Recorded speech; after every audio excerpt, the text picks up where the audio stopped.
اعوذ باللہ من الشیطان الرجیم، بسم اللہ الرحمن الرحیم۔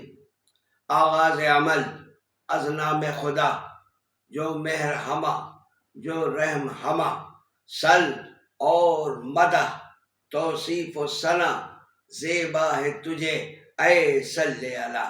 یاران خوش خیال و عزیزان محترم، السلام علیکم ورحمۃ اللہ وبرکاتہ۔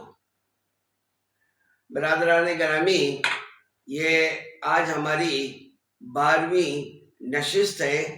ہم گزشتہ جو گفتگو کرتے چلے آ رہے ہیں اس کا تسلسل یہ ہے کہ حضرت عبد المطلب کے والد جناب ہاشم نے یثرب کے قبیلہ بنو نجار کے رئیس عمرو بن لبید کی شہزادی سلمہ سے شادی فرمائی، جن کے بطن سے عبد المطلب جن کا نام شیبہ تھا وہ تولد ہوئے، جن کے صاحبزادے حضرت عبداللہ تھے، اور یہ عبداللہ ہمارے آقا و مولا حضرت محمد مصطفیٰ احمد مجتبی صلی اللہ تعالی علیہ وآلہ وسلم کے والد گرامی ہیں۔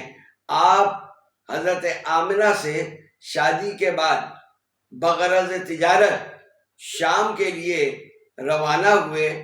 واپسی پر جب حضرت عبداللہ یثرب پہنچے تو وہاں انہوں نے حضرت عبد المطلب کے ننیال میں قیام فرمایا اور وہیں بیمار ہو کر اس دنیا سے رخصت ہو گئے۔ نوبیاہتا آمنہ کی دنیا اندھیر ہو گئی۔ اس وقت آپ نور محمدی صلی اللہ تعالی علیہ وآلہ وسلم سے حاملہ اور اس نور کی امین تھی۔ جب سید عالم صلی اللہ تعالی علیہ وآلہ وسلم کی عمر مبارک 6 برس کی ہو گئی تو جناب سیدہ آمنہ نے اپنے سسر جناب عبد المطلب سے اجازت طلب فرمائی کہ حضور صلی اللہ تعالی علیہ وآلہ وسلم کو لے کر اپنے شوہر اور اپنے بیٹے کے والد کی قبر کی زیارت کے لیے یثرب جائیں۔ خواجہ عبد المطلب نے اجازت دے دی۔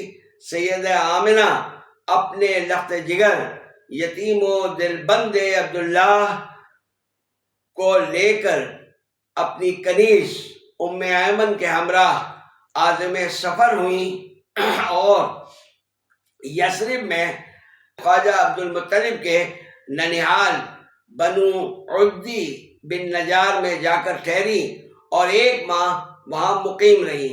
نبی مکرم صلی اللہ تعالی علیہ وآلہ وسلم جب ہجرت فرما کر مدینہ طیبہ تشریف لائے تو اکثر اس قیام کی یادوں کو تازہ فرماتے تھے اور ارشاد فرماتے کہ میں نے یہاں بنی عدی بن نجار کے تالاب میں تیراکی میں مہارت حاصل کی تھی اور میں اپنی والدہ کے ہمراہ اس مکان میں اترا تھا۔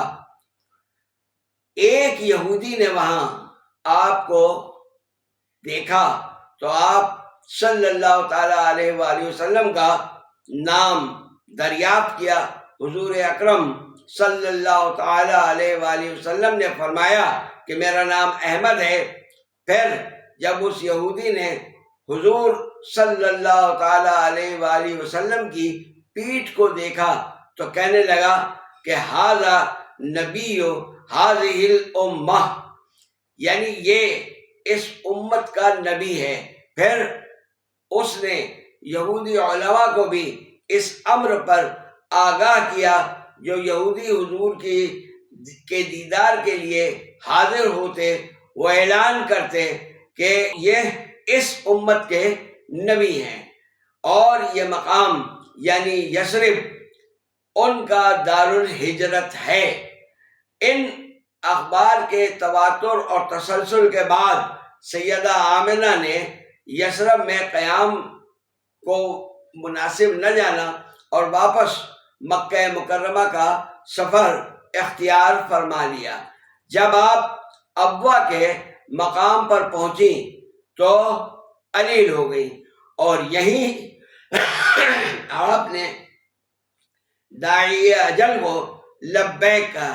اب یہاں ہم اپنے سامعین کو ان اشعار کا مفہوم بتلانا ضروری سمجھتے ہیں جو بوقت وصال سیدہ آمنہ نے اپنے لخت جگر اور نور نظر کو سر بالی دیکھ کر فی البدیع ارشاد فرمائے تھے اور جو دلائل نبوہ میں مرقوم و موجود ہیں۔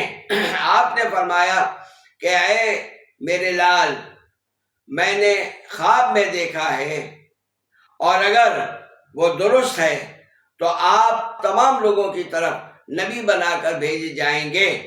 حل اور حرام ہر جگہ آپ ہی نبی ہوں گے۔ آپ کے اپنے باپ سیدنا ابراہیم علیہ السلام کے دین اسلام پر مبعوث کیا جائے گا۔ میں خدا کا واسطہ دے کر آپ کو بتوں سے روکتی ہوں۔ آپ دوسری اقوام کے ساتھ مل کر ان سے دوستی نہ کیجیے گا۔ ہر زندہ کو موت آنی ہے اور ہر نئی چیز کو پرانا ہو جانا ہے اور ہر شے فنا ہو جانے والی ہے۔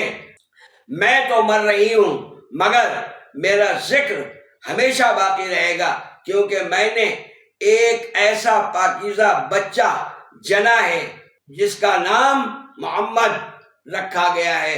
علامہ زرقانی نے اپنی کتاب شرح المواہب الدنیا میں علامہ سیوطی کے حوالے سے ان اشعار کو نقل کیا ہے اور اس کے بعد آپ تحریر فرماتے ہیں کہ ان عقائد کے سوا جن کا اظہار سیدہ آمنہ سلام اللہ علیہا نے فرمایا، توحید اس کے علاوہ اور کس چیز کا نام ہے؟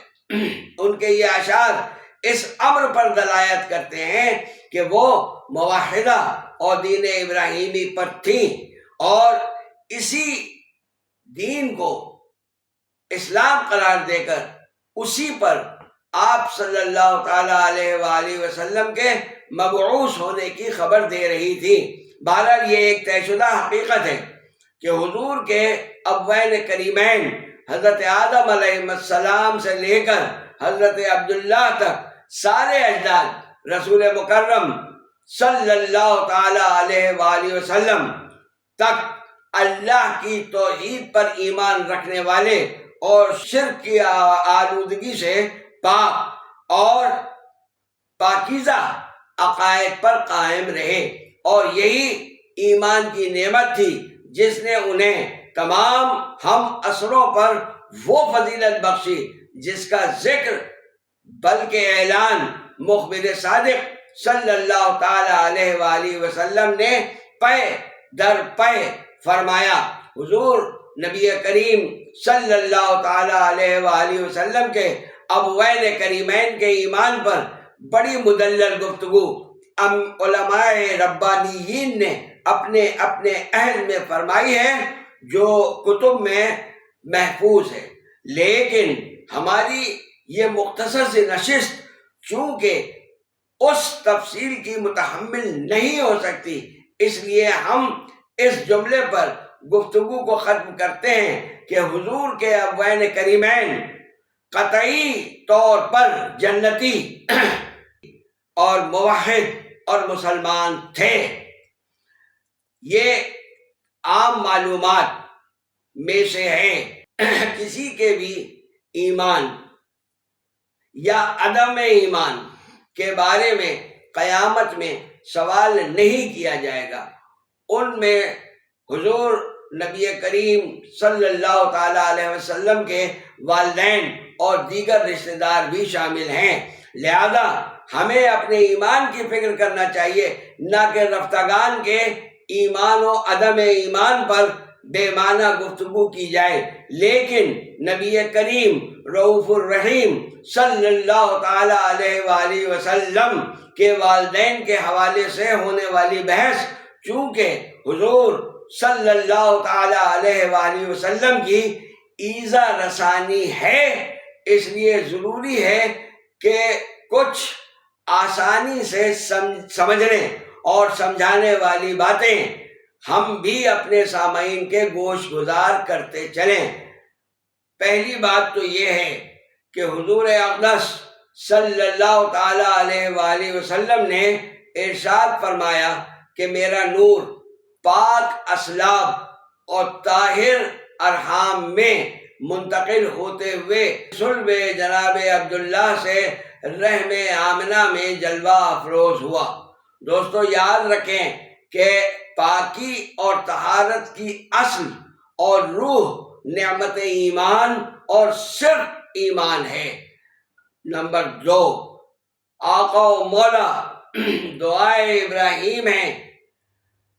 حضور ابراہیم علیہ السلام جو اللہ کے خلیل ہیں، انہوں نے ارشاد فرمایا، جسے سورہ بقر کی آیت نمبر 129 میں اللہ رب العالمین نے بیان فرمایا کہ ربنا وبعث فیہم رسولا منہم، اے میرے رب انہی یعنی میری اولاد میں سے ایک رسول مبعوث فرما۔